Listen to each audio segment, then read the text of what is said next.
गरीब हज नहीं करते, मालदार जब देखो हज पर पहुंच जाते हैं और बोलते हैं अल्लाह ने बुलाया। तो इब्राहिम अलैहिस्सलाम ने अल्लाह की इजाजत से तो वो ऐलान किया था, अल्लाह के हुक्म के बगैर क्या हो सकता है। तो अगर कोई गुनाहगार नेकी करे हज के लिए जाए तो अपने को क्यों तकलीफ हो? हाँ, अल्लाह की मर्जी है। अगर किसी ने, अल्लाह पाक किसी को चाहे तो छोटे गुनाह पर पकड़कर जहन्नम में डाल दे, और किसी ने एक भी सजदा नहीं किया, ईमान पर दुनिया से गया, अल्लाह उसको बेहिसाब जन्नत में दाखिल कर दे, तो इसमें कोई एतराज कैसे कर सकता है?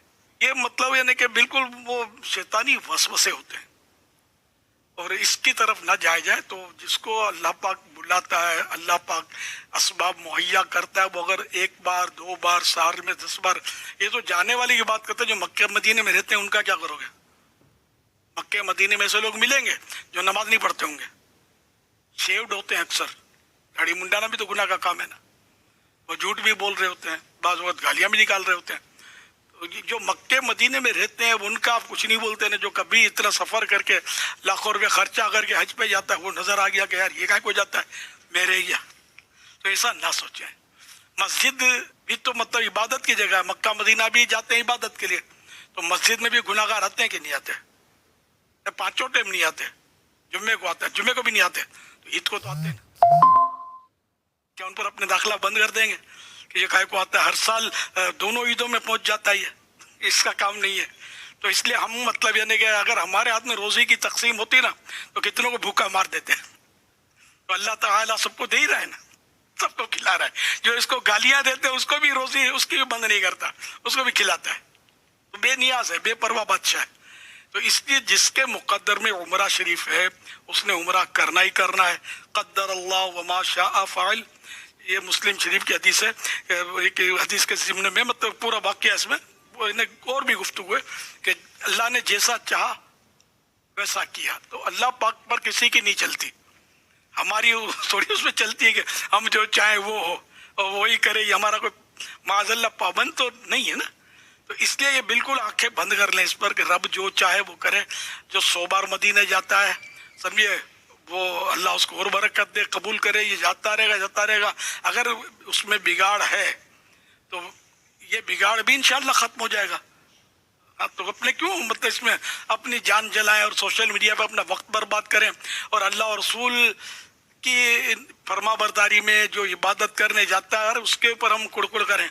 जो मक्के मदीने जाएगा अगर नमाजें नहीं पढ़ता तो वहाँ भी वो लोग ये हाजी और ये पढ़ते ही ना, 5 नमाजें पढ़ते हैं, वैसे जुम्मा नहीं पढ़ते होंगे, हज पे गए तो नमाज पढ़ते हैं। तो ये अच्छा काम किया बुरा काम किया? तो कुछ ना कुछ इसको मतलब एहसास भी होता है। कभी कोई बोला हाजी साहब आप झूठ बोल रहे हैं, दुनिया में ऐसा भी तो होता होगा ना, आप कारोबार में हेरा फेरी कर रहे, हाजी साहब अब तो आपने हज कर दिया, तो गैरत तो आती होगी ना, कहा यार बात तो सही है, अब तो मैंने हज भी कर लिया, छोड़ो यार सुधर जाते हैं। तो बहरहाल है कि हज उम्रा गुनाहगार, और सरकार सल्लल्लाहु अलैहि वसल्लम ने तो गुनाहगारों को खास दावत दी है कि वो अपनी जानों पर जो जुल्म कर बैठे तो वो आपके हुजूर हाजिर हों और इस तरह वो तौबा करें, अल्लाह पाक से मगफिरत चाहें, नबी उनके लिए मगफिरत चाहें, तो अल्लाह पाक को तौबा कबूल करने वाला मेहरबान पाएंगे। इस तरह की है मतलब कुरान शरीफ में जिक्र है। तो बहरहाल ये कि मुजरिम बुलाए आए हैं जाऊ का है गवाह, आला हज़रत इस आयत की तरफ इशारा करते हैं। मुजरिम बुलाए आए हैं जाऊ का है गवाह, फिर रद हो कभी ये शान करीमों के दर की है। तो मुजरिम को सरकार ने बुलाया कि आ जाओ, मैं हूं ना। शफात किसके लिए? गुनाहगारों के लिए शफात है ना। तो बोले बेनमाजी इसको शफात नहीं मिलेगी, ऐसा मैं और आप नहीं बोल सकते। हम शफात से ही अपना तो काम बनेगा, अपने अमल पर क्या यार आदमी भरोसा करे। तो इसलिए ऐसी नहीं करो। शफात जो जन्नती फाइनल है उनके लिए भी है, ये नहीं कि सबके लिए। मेन तो गुनाहगारों के लिए शफात है ना। शफात से दर्जे भी तो बुलंद हो गए ना, जो ग्रेड हैं वो अप होंगे, मजीद अप होंगे। तो इसलिए मतलब ये कि गुनाहगार खास कर यानी इसमें हाईलाइट है कि शफीउल मुज़निबीन सरकार सल्लल्लाहु अलैहि वसल्लम की ये मतलब एक सिफत है, आपका एक मुबारक नाम है। शफीउल मुज़निबीन के माना है गुनाहगारों की शफात करने वाले, सिफारिश करने वाले। तो ये कि हम नहीं, हमारे हाथ में कोई फैसला नहीं है। जो हज करता है उसको मुबारकबाद दो, उसे गले मिलकर दुआ की दरख्वास्त करो। मदीने शरीफ जाता है उसको सलाम का अर्ज करो, दुआ का करो कि हम भी आपकी तरह हज करें, मदीना देखें, अल्लाह हमें भी बुलाए। तो ये मतलब अच्छा जज्बात रखो کر بھلا ہو بھلا، جلتے رہیں گے، آپ کی صحت خراب ہوگی. حاجی رکے گا نہیں، مدینے جانے والا رکے گا نہیں. جو ہر سال جاتا ہے اس نے جانا ہی جانا ہے. میرے تیرے روکنے سے کس نے رکنا ہے؟ خواہ یہ سوشل میڈیا میں یار کچھ تو کام چاہیے، یعنی کہ کچھ ملتا نہیں ہے، پھر شروع ہو جاتے ہیں، پھر ان کے کچھ نہ ہم نوا ہو جاتے ہیں، ہم یہاں کرنے شروع کر دیتے ہیں، اور چل پڑتی گاڑی اور شیطان تالیاں ہو جاتا ہے. یہ دیکھو کیسا لائن پہ لگا ہے ان کو. تو غریب بھی جاتے ہیں، ایسا نہیں ہے غریب نہیں جاتے. تقریباً امام صاحبان آپ کو، خاص کر علماء ہوتے غریب ہیں. جنرلی مالی اعتبار سے ہر عالم مضبوط نہیں ہوتا. یہ حج بہت کرتے ہیں. کیا ہوتا ہے؟ حضور میرے والد صاحب کی طرف سے حج بدل، سرکار ہوں آج کاروبار میں اس بار تو مدینہ مجھے بڑی عقیدت ہے، میں نے نیت کی تھی کہ میرا یہ سودا ہو جائے گا تو میں ہمارے امام صاحب کو حج کراؤں گا. تو یوں ان کا بھی کام ہو رہا ہوتا ہے. تو یہ علماء حضرات تو بہت ملتے ہیں مکے مدینے میں، اللہ پہنچا دیتا ہے ان کو. عمرے کر رہے ہوتے ہیں، حالانکہ بظاہر تنخواہیں ان کی اتنی نہیں ہوتی. تو اللہ اسباب کا خالق ہے، مسبب الاسباب ہے. آپ آپ کو کیا تکلیف ہے یار؟ کیوں ایسا سوچتے ہو؟ بھلے نا مولانا حج پر گئے، مدینے گئے، موج لگی ہوئی ہے، تو آپ بھی مولانا بن جاؤ، آپ کو بھی موج لگ جائے گی انشاءاللہ. مدینہ ہی مدینہ ہوگا. صلو علی الحبیب صلی اللہ علی محمد.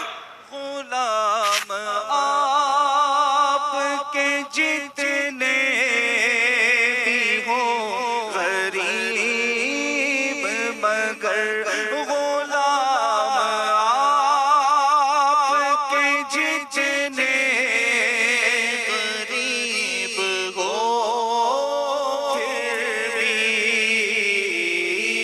غلام آتے ہیں جاتے ہیں، میں بھی آؤں گا. غلام آتے ہیں جاتے ہیں، میں بھی آؤں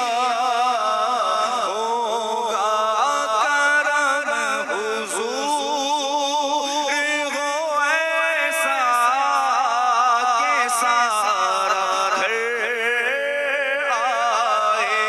کرم حضور ہو ایسا کہ سارا گھر آئے. میں آؤں مدینے میری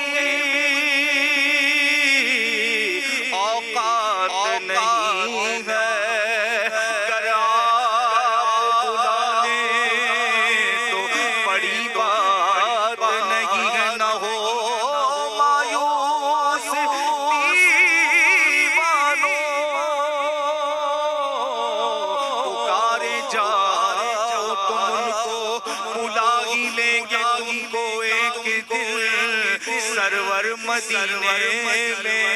کرم حضور ہو ایسا کہ سارا گھر آئے.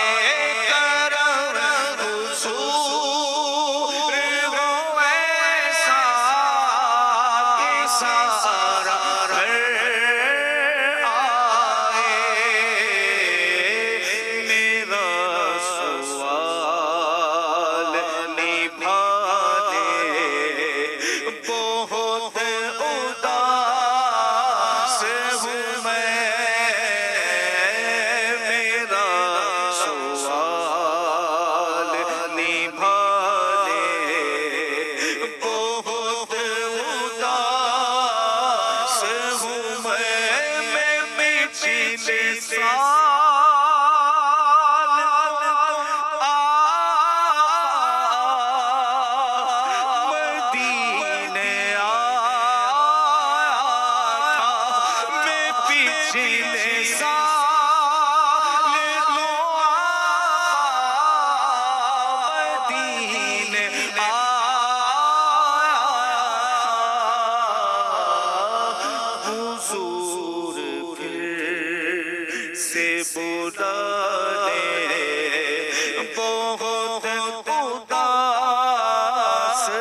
خدا سے ہوں میں